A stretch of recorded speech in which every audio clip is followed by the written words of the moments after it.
자, 어제 말씀드렸죠. 25장부터는 유대에 대한 심판과 죄에 대한 회개를 촉구하는, 유다의 죄를 촉구하는 말씀이 1장부터 2장, 24장까지라면 25장부터는 주변 나라에 대한 심판 예고, 그들의 죄에 대한 지적, 이런 말씀이 25장부터 나옵니다. 자, 어제 우리가 그래서 암몬, 모압을 살펴보았고, 오늘은 에돔 나라와 블레셋 나라에 대한, 바로 우리 이스라엘과 이렇게 붙어 있는, 유다와 이렇게 붙어 있는 나라죠. 바로 붙어 있는 그 나라 에돔과 블레셋에 대한 심판과 그들의 죄에 대한 지적입니다. 자, 12절에 보니까 에돔이 유다 족속을 쳐서 원수를 갚았다 그랬습니다. 이 얘기는 뭐예요? 에돔이 유다 족속을 쳐서 원수를 갚았다. 유다가 에돔에게 원수를 진 거죠. 원수를 갚았다 이런 표현을 썼으니까 유다가 에돔에게 원수를 질 만한 그런 일을 했던 모양이에요. 아마도 추측컨대 다윗 왕 때 다윗 왕이 에돔 나라를 정벌합니다. 그래서 에돔이 다윗 왕 때 이스라엘에게 조공을 바치게 되죠. 이스라엘을 섬기게 됩니다. 그 원수를 에돔이 유다에게 갚았다. 그런 뜻인 것 같아요. 어찌됐든 간에 에돔이 유다 족속을 쳐서 원수를 갚았다. 그러니까 유다가 원수질 만한 일을 에돔에게 한 거죠. 그런데 하나님은 어떻게 보면 원수를 갚았으니까 합당하다 할지 모르겠는데 그 원수를 갚음으로 에돔은 유다에게 범죄했다 이런 표현을 썼습니다. 그러니까 에돔 입장에서는 유다가 자신들을 해롭게 해서 원수를 졌는데 그 일이 사실은 하나님께서 하신 일이었던 거죠. 하나님의 일이었던 거예요. 근데 그 일을 마음에 앙심을 품고 있다가 유다가 어려울 때 원수를 갚은 거예요. 에돔이. 그 일이 하나님 보시기에는 에돔이 악하다 그렇게 여긴 것입니다. 가만히 생각해 보면 에돔은 사실 에서의 후예죠. 에서는 누굽니까? 야곱의 형이죠. 쌍둥이 형. 그 얘기는 뭡니까? 야곱이 에서하고 형제지간이다 그런 뜻입니다. 그 야곱의 후예가 누굽니까? 이스라엘이죠. 에서의 후예가 에돔이죠. 에서가 나중에 야곱이랑 화해할 때도 막 군대도 있고 그랬거든요. 에서가 나중에 나라를 이루게 되는데 그 나라가 에돔입니다. 그러니까 어떻게 보면 에돔은 야곱의 형제, 즉 이스라엘 백성들과 형제지간인 거예요. 먼 형제지간인 거죠. 조상은 어떻게 보면 똑같은 거예요. 부모는 누구요? 이삭인 거죠. 이삭이 에서와 야곱을 쌍둥이로 낳았으니까 어떻게 보면 형제란 말이에요. 근데 그런 형제 나라가 유다에게 하나님께서의 에돔에게 하신 일을 가지고 유다에게 원수를 갚았습니다. 그게 심히 범죄했다 그랬습니다. 이 유다 백성들을 향해서 에돔이 어떻게 원수를 갚았느냐, 오늘 에스겔은 잘 나오지 않지만 에돔의 죄를 지적하고 있는 오바댜서를 보면 에돔이 유다에게 한 죄를 이렇게 자세하게 기록을 해놓고 있습니다. 어떤 일을 했느냐? 바벨론이 유다를 침공을 했습니다. 쉽게 말하면 북한이 우리를 침공했다고 하죠. 그렇게 이웃 나라에서 바벨론이 유다를 침공을 했는데 바벨론이 워낙 강대한 나라다 보니 유다 백성들이 막 도망을 쳤어요. 피난을 간 거죠. 우리도 예전에 6.25 때는 이렇게 처음엔 피난 갔지 않습니까? 피난을 갔단 말이에요. 그렇게 피난을 갈 때, 뭐 기분 좋게 가지는 않을 거 아니에요. 그리고 피난 가는 길이 힘들고 고되겠죠. 그렇지 않아요? 근데 그때 유다 백성들이 피난하고 힘들고 괴로울 때, 그 유다 사람들이 힘들고 어려울 때 그들을 덮친 거예요. 그래서 그들을 붙잡고 죽이고 붙잡아서는 다시 바벨론에게 포로로 팔아넘기는 그런 일을 누가 했느냐? 에돔이 한 거죠. 그것이 오바댜서에 기록되었습니다. 얼마나 비열해요. 아니 이스라엘이 이렇게 있을 때 멀쩡할 때 뭐 전쟁을 해서 그런 것도 아니고 유다가 이렇게 피신할 때 피난 갈 때 나라의 어려움이 있을 때 매우 어려울 때 형제라고 할 수 있는 에돔이 그 길목에서 유다 백성들을 잡아서 죽이고 바벨론의 포로로 넘기게 됩니다. 그런 죄를 가리켜서 심히 범죄했다 그런 거예요. 그런 죄를 저질렀기 때문에 에돔은 멸망할 것이다.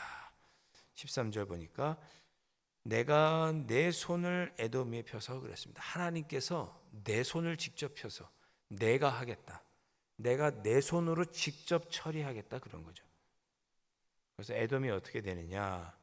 대만에서부터 황폐하게 되는 드단까지 저 에돔의 북단부터 남단까지 전체를 칼로 끊어버리고 황폐하게 하겠다고 말씀하십니다. 철저하게 심판하겠다 에돔.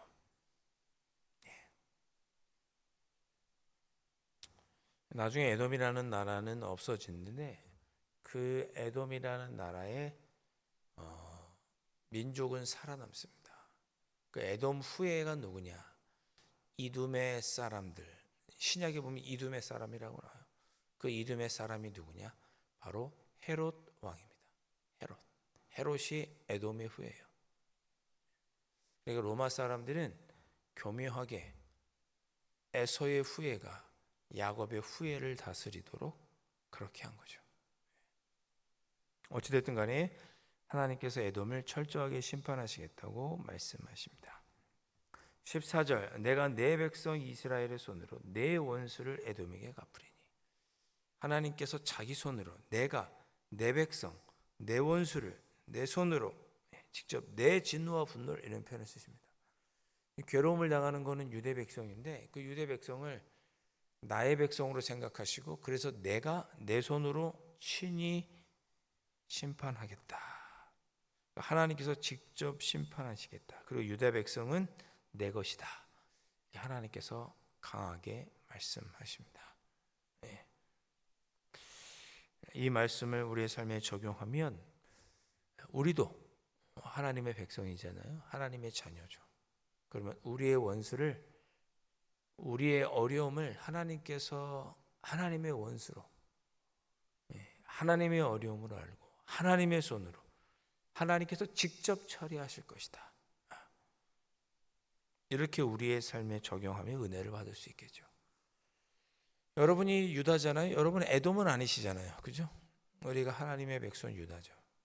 우리가 어려움을 당하고 있을 때 하나님께서 내 어려움을 보시고 나를 힘들게 하는 그들을 하나님께서 직접 하나님의 손으로 처리해 주시겠다. 그렇게 오늘 말씀을 읽으면 오늘 말씀이 우리에게 위로가 되고 또한 은혜가 됩니다. 오늘 기도하실 때 주님 내 원수 나를 힘들게 하는 삶의 문제 하나님께서 직접 하나님의 손으로 처리해 주시고 하나님께서 갚아 주십시오. 나는 하나님의 백성입니다. 그렇게 고백하면서 이 새벽에 기도해 보시기를 바랍니다. 15절에서는 블레셋 사람들에 대한 심판 예고입니다. 블레셋도 이스라엘과 오랜 원수지간이죠. 그죠? 블레셋 하면 생각나는 사람 있죠. 누가 생각나세요? 골리앗. 더 멀리 생각하면 이스라엘 백성들이 가나안 땅에 들어와서 가나안을 정벌을 할 때 그때 블레셋도 있었습니다. 주 여호와께서 이같이 말씀하셨느니라 블레셋 사람이 옛날부터 미워요. 역시 다윗 왕 때죠. 다윗이 골리앗을 물리쳤잖아요. 그때부터 미워했어요. 블레셋 사람들이. 저 유다 어떻게 하면 내가 원수를 갚을까? 저놈들. 오래전부터 저놈들을 멸망시켜야 되는데 그런 마음이 있었던 거예요. 블레셋도.